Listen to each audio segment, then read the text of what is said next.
last video, I spoke about some of Newman's principles and how he must start from a place where he grants the likelihood of something being true to the Roman Church because it originated in that church. That is the logical fallacy of begging the question or assuming the conclusion. The bulk of Newman's essay on the development of Christian doctrine concerns his 7 notes for discerning whether a historical development is legitimate or not. In that the same presuppositions recur in many of the notes, this analysis may seem repetitive at times, but it's necessary to address Newman's claims thoroughly. The 7 notes are not all equal in what Newman assigns to them. Some will require more explanation than others. Given this, I'm going to take just the first 2 notes in this video. These are the preservation of type, that is, the parts and proportions of the developed form, however altered, correspond to those which belong to its rudiments. And number 2, continuity of principles. Doctrines expand variously according to the mind, individual, or social into which they are received, and the peculiarities of the recipient are the regulating power, the law, the organization, or, as it may be called, the form of the development. In his first example of preservation of type, Newman argues for many pages about how the Romans first regarded Christianity in the early years. It was ridiculed, vilified as superstitious. Christians were accused of being practitioners of strange and cultic rituals.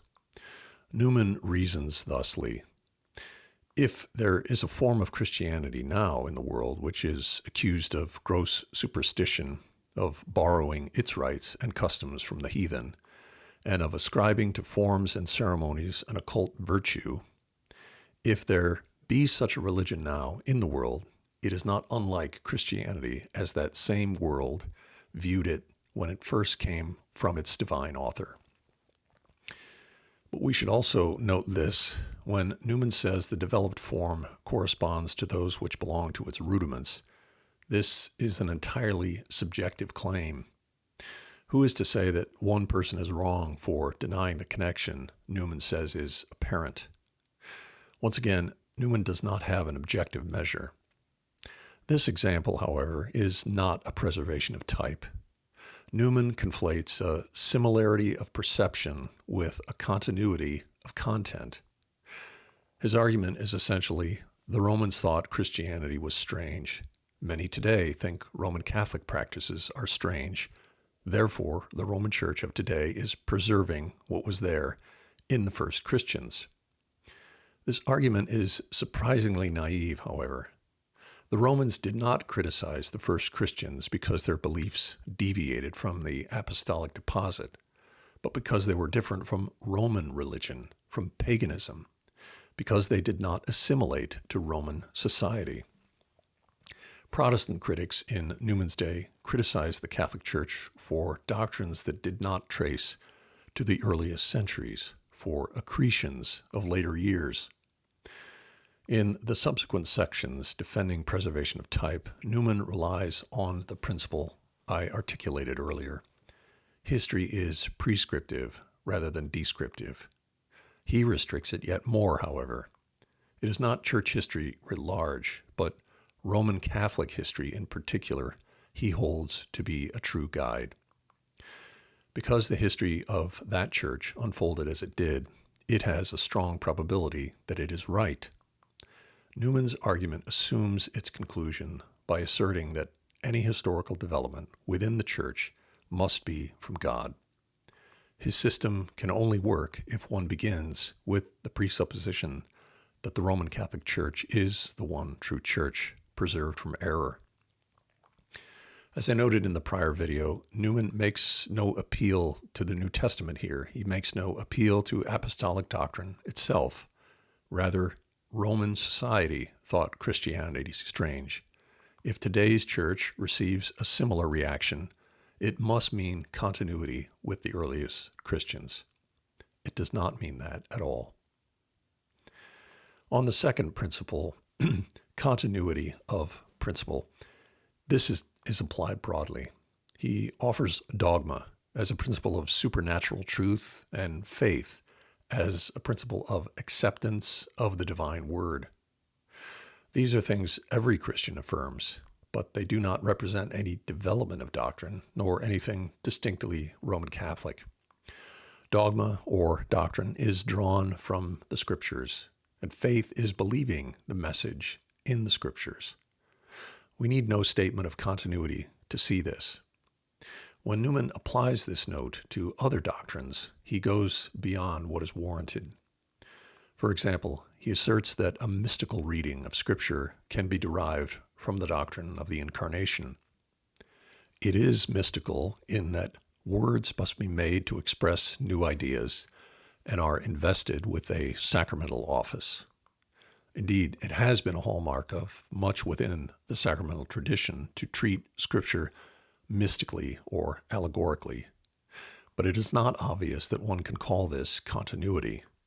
The Church itself has recognized that such interpretation must proceed cautiously and has the potential to become detached from the text. The spiritual sense is not to be confused with the subjective interpretations stemming from the imagination or intellectual speculation. The spiritual sense results from setting the text in relation to real facts that are not foreign to it. So says the Pontifical Bible Institute.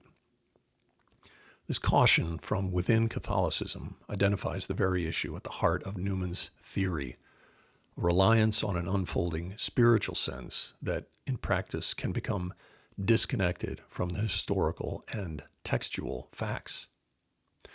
Bertrand de Margerie, a Jesuit priest, highlights the dangers of this sort of interpretation as exemplified in Origen. There are, according to Father Margerie, two risks.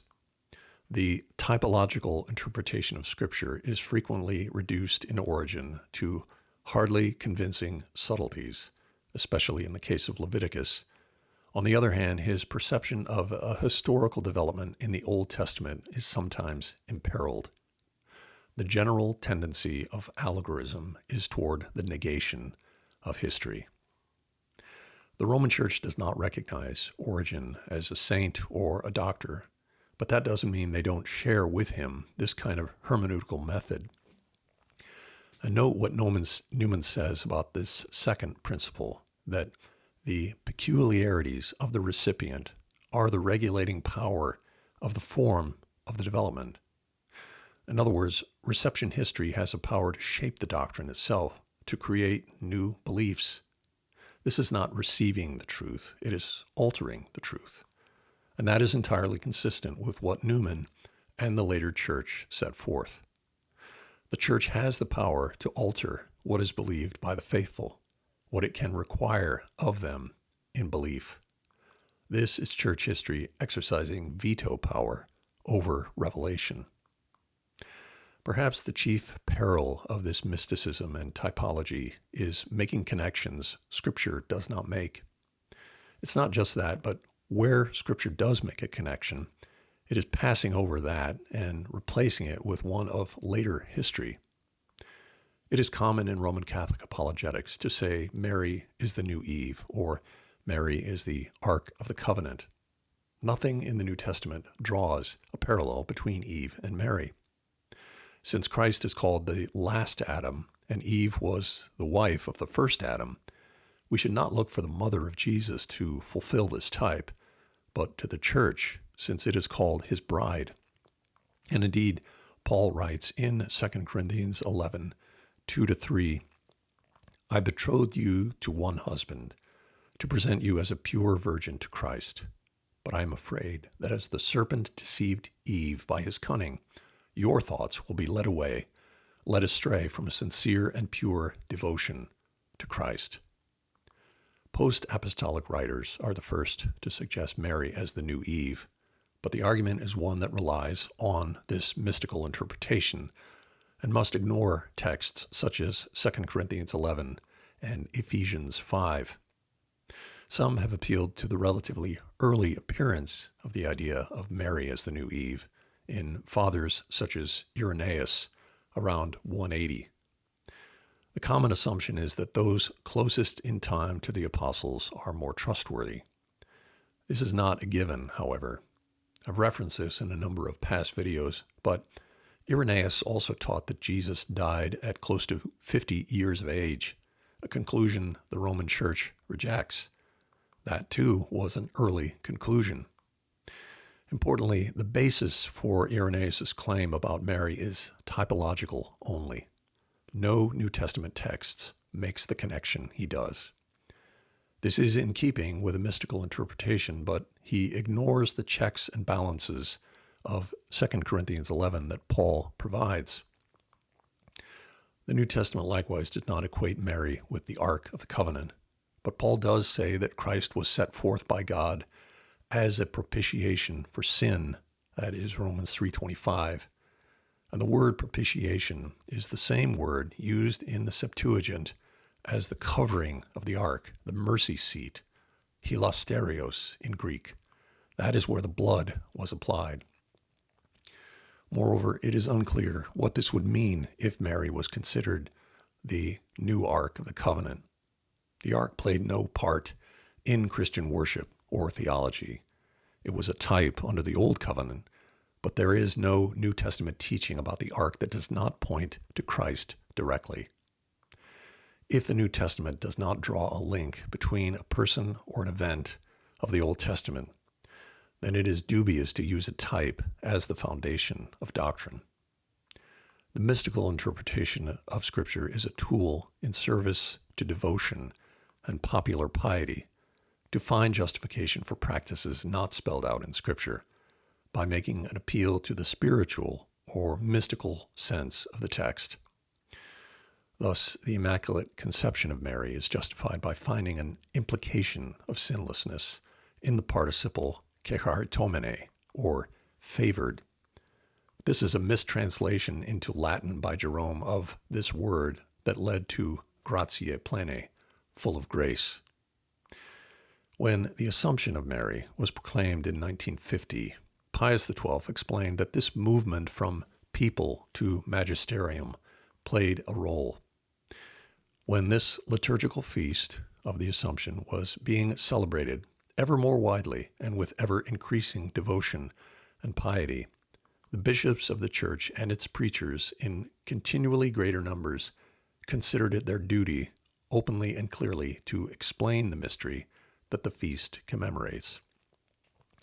By mystical interpretation, as Newman says, words must be made to express new ideas. The need to have words express new ideas comes about to respond to popular piety. Rather than the Church telling the faithful how they should worship, this model has the Church at large reacting to practices that became widespread. Using mystical interpretation to justify devotional practices creates a discontinuity with what we see in both testaments. Israel had no freedom to adapt or grow their worship differently than what the law set forth. The instructions for liturgy and worship are fewer in the New Testament, but beyond the mentions in the Gospels and Acts 1, Mary is not mentioned further. To assign her such importance in the economy of salvation as the Roman Church does is a break from principles, not a continuation of them. Where does this leave Newman?